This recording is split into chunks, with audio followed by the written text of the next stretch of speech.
অনেক সময় কিছু অর্ধশিক্ষিত মানুষ যারা নাকি জাদুতে বিশ্বাস করে তারা বলে বসে যে অনুকূল চন্দ্র কি ভগবান নাকি। এ তো মানুষের মতন দেখতে, এ আবার ভগবান হয় কেমন করে? তো দাদা ও মায়েরা প্রত্যেককে আমার জয়গুরু। আশা করি সবাই ভালো আছেন।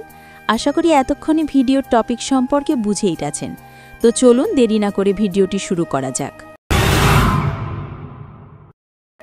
আমি ভগবানকে তো কখনো দেখি নাই, কেমন দেখতে হয়, কেমন তার রূপ তা আমিও জানি না। তাহলে কিভাবে বলি শ্রী শ্রী ঠাকুর ভগবান কিনা? আসলে ভগবান কাকে বলে সেই সংজ্ঞাটাই মানুষের কাছে স্পষ্ট নয়। কেউ বলে অলৌকিক শক্তির অধিকারী হলেই তিনি ভগবান, কেউ বলে যিনি মানুষের দুঃখ দূর করেন তিনিই ভগবান, আবার কেউ বলে যিনি নিজের জীবন দিয়ে পথ দেখান তিনিই ভগবান। আমার কাছে ভগবান শব্দটা মানে সর্বোচ্চ পথপ্রদর্শক, যিনি কেবল উপদেশ দেন না, নিজের জীবনে তা পালন করে দেখান। কোটি কোটি মানুষ আজ শ্রী শ্রী ঠাকুর অনুকূল চন্দ্রের চরণে জীবন চালাচ্ছে, সুখ শান্তি খুঁজে পাচ্ছে।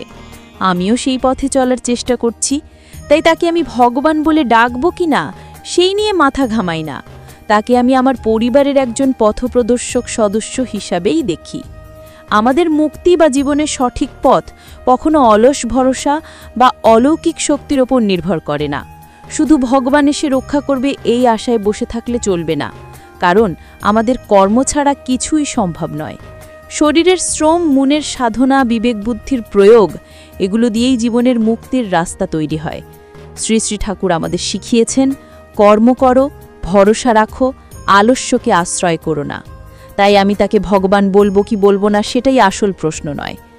আসল প্রশ্ন হলো, আমি কি তার দেখানো পথে চলতে পারছি?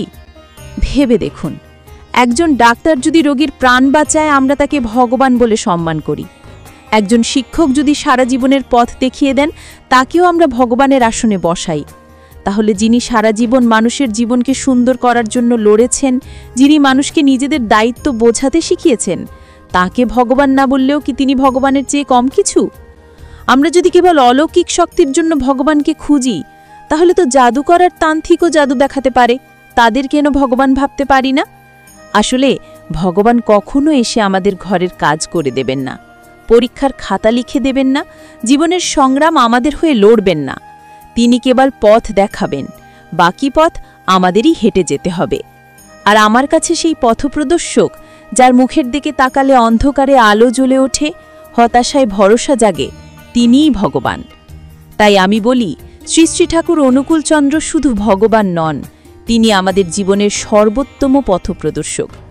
আশা করি যাদের এরকম অবোধের মতন মনে প্রশ্ন জাগে তাদের সন্দেহ দূর হয়েছে। আর যদি এখনও দূর না হয়ে থাকে, তাহলে ওয়েলকাম টু নাস্টিক ওয়ার্ল্ড। কারণ ঘুমিয়ে থাকা মানুষকে জাগানো যায়, কিন্তু জেগে থেকে সব বুঝে যে নাটক করে তাকে বোঝানো মুশকিল। তো দাদা ও মায়েরা প্রত্যেককে আমার জয়গুরু। সবাই ভালো থাকবেন, আর এমন ভিডিও দেখতে ফলো করতে ভুলবেন না সৎসঙ্গ দেভোটি পেজটিকে।